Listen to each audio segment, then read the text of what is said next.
കേൾക്കുന്നില്ല. ശബ്ദമല്ല, ഒച്ച. ശബ്ദം ഒച്ചയൊക്കെ എന്താ സെയിം തന്നെയല്ലേ? അല്ല, ചെവിക്ക് അരോചകമാവുന്ന ശബ്ദത്തെയാണ് ഒച്ച അഥവാ നോയ്സ് എന്ന് പറയുന്നത്. കേട്ടോ കുട്ടി? ശബ്ദമായാലും ഒച്ചയായാലും കേൾക്കണമെങ്കിൽ ചെവി വേണം. അതിനെപ്പറ്റി നമുക്ക് വല്ലതും അറിയോ? ചെവിനെ പറ്റി അറിഞ്ഞില്ലെങ്കിലും ശബ്ദം ഒച്ചയൊന്നും ഇല്ലെങ്കിൽ നിന്റെ ചെവി കൊണ്ട് ഒരു കാര്യവുമില്ല. നമുക്കൊന്ന് മുട്ടി വെക്കാലോ? ആ, മുട്ടി നോക്കാം. എന്റെ ശബ്ദവും നിന്റെ ചെവിയല്ല. ഓക്കെ, എന്നാ ഇറങ്ങാം, നോക്കാം.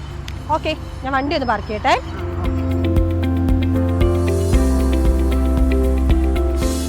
എല്ലാ PSC പരീക്ഷകളിലെയും പ്രധാനപ്പെട്ട 2 ടോപ്പിക്സ് ആണ് ശബ്ദവും ചെവിയും. അതുകൊണ്ട് തന്നെ ഇന്നത്തെ ക്ലാസ് ഒരു ഫിസിക്സ് ബയോ കോമ്പിനേഷൻ ക്ലാസ് ആണ്. ശബ്ദം വേഴ്സസ് ചെവി. ശബ്ദത്തെക്കുറിച്ചുള്ള പ്രധാനപ്പെട്ട കാര്യങ്ങളെല്ലാം ശ്രുതി മിസ് പറയും. ചെവിയെക്കുറിച്ചുള്ള നിങ്ങൾ അറിഞ്ഞിരിക്കേണ്ട പ്രധാന വസ്തുതകൾ സ്വാതി മിസ് പറഞ്ഞു തരും. അപ്പോൾ തുടങ്ങാം. കേൾവി എന്ന അനുഭവം സാധ്യമാക്കുന്ന ഊർജ രൂപമാണ് ശബ്ദം. എന്നാൽ കേൾവി എന്ന അനുഭവം സാധ്യമാക്കുന്ന ജ്ഞാനേന്ദ്രിയമാണ് ചെവി. ശബ്ദത്തെക്കുറിച്ച് പഠിക്കുന്ന ശാസ്ത്രശാഖയാണ് അക്കൗസ്റ്റിക്സ്. എന്നാൽ ചെവിയെക്കുറിച്ച് പഠിക്കുന്നതാണ് ഓട്ടോളജി. ശബ്ദമുണ്ടാവുന്നത് ഭൗതിക വസ്തുക്കളുടെ കമ്പനം മൂലമാണ്. എന്നാൽ മനുഷ്യനിൽ ശബ്ദമുണ്ടാവുന്നത് സ്വനതന്തുക്കളുടെ കമ്പനം മൂലമാണ്.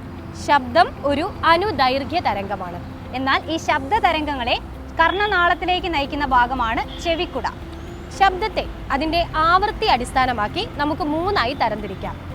ചെവിയെ ഇതേപോലെ തന്നെ 3 ഭാഗങ്ങളായി തരംതിരിക്കാം: ബാഹ്യകർണം, മധ്യകർണം, ആന്തരകർണം. നമ്മൾ മനുഷ്യന്മാർക്ക് കേൾക്കാൻ കഴിയുന്ന ശബ്ദത്തിൻ്റെ ആവൃത്തി എന്ന് പറയുന്നത് 20 ഹെർട്സിനും 20 കിലോ ഹെർട്സിനും ഇടയിലുള്ള ശബ്ദമാണ്. അപ്പോൾ ഈ ഒരു പരിധിയെ നമ്മൾ ശ്രവണ പരിധി അഥവാ ഓഡിബിൾ റേഞ്ച് എന്ന് പറയുന്നു.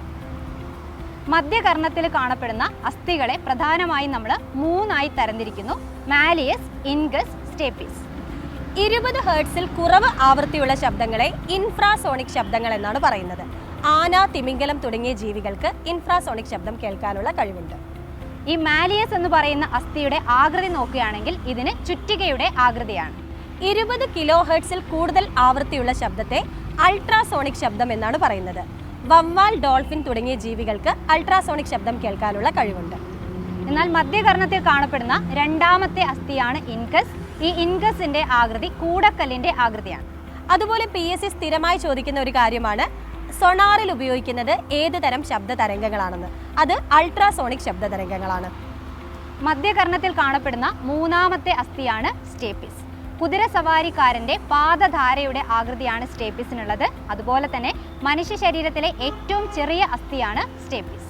വവ്വാലുകൾ അവയുടെ സഞ്ചാര പാതയിലെ തടസ്സങ്ങളും മറ്റും തിരിച്ചറിയാൻ വേണ്ടി അൾട്രാസോണിക് ശബ്ദം ഉപയോഗിക്കുന്ന സംവിധാനത്തെ എക്കോലൊക്കേഷൻ എന്ന് പറയുന്നു.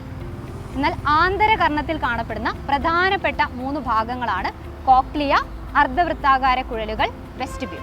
അതുപോലെ ശബ്ദത്തിന് 3 പ്രധാന സവിശേഷതകളുണ്ട്. പോയിന്റ് കഴിഞ്ഞിട്ടില്ലടാ, കുറെ നേരമല്ലേ അവരവിടെ നിന്നിട്ട് എന്തോ തർക്കിക്കുന്നു.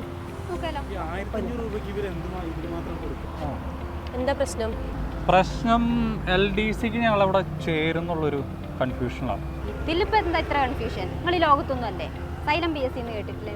അവിടെ LDCക്ക് കോച്ചിങ് ഉണ്ടോ? അപ്പൊ സൈലത്തിന്റെ ഫീച്ചേഴ്സ് ഒന്നും അറിയില്ല? ഇല്ല. സൈലത്തിൽ കൃത്യമായിട്ടുള്ള ലൈവ് ക്ലാസ്സസ് ഉണ്ട്. ലൈവ് കാണാൻ കഴിയാത്തവർക്കാണെങ്കിൽ റെക്കോർഡഡ് ക്ലാസ് കിട്ടും.